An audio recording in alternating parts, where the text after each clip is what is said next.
문재인 대통령이 정말 이재용 삼성 부회장의 사면을 고려하고 있는 것이라면 강한 유감을 표하지 않을 수 없습니다.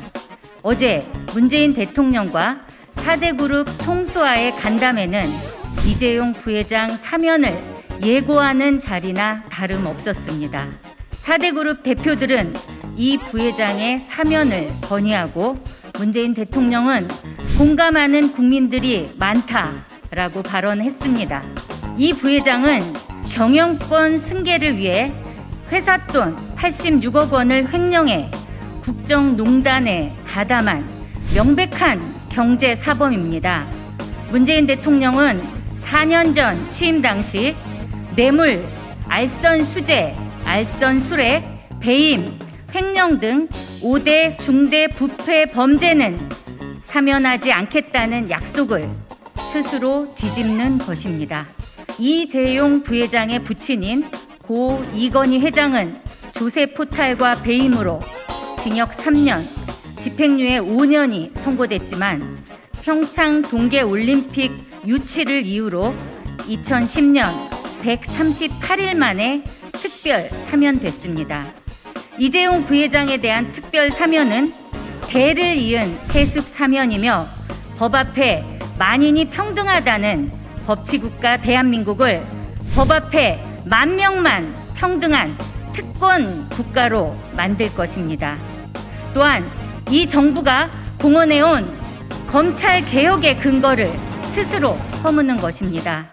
검찰을 개혁해 성역과 특권 없이 수사하는 검찰을 만들겠다는 것이 이 정부의 주장입니다. 검찰이 100번 잡아들여도 대통령이 다시 100번 사면한다면 어느 시민이 법의 정의를 수용할 수 있겠습니까? 그때그때 바뀌는 여론조사 지표를 대통령 권한 행사의 근거로 사용한다는 것도 민주주의와 법치를 희화화하는 넌센스입니다. 정권의 위선을 여론이란 이름으로 정당화해서는 안 됩니다. 문재인 대통령께 묻고 싶습니다.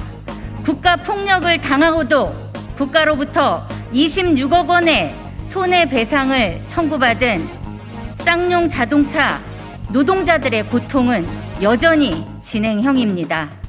형사법 체계의 예외인 대통령의 사면권이 왜 이들이 아닌 이재용 부회장에게만 적용되는 것입니까? 국가가 관대함을 보일 우선적 대상이 과연 이재용 부회장이라고 보십니까? 유전무죄, 무전유죄가 자리 잡은 나라에서 공정과 정의가 꼽힐 수 없습니다.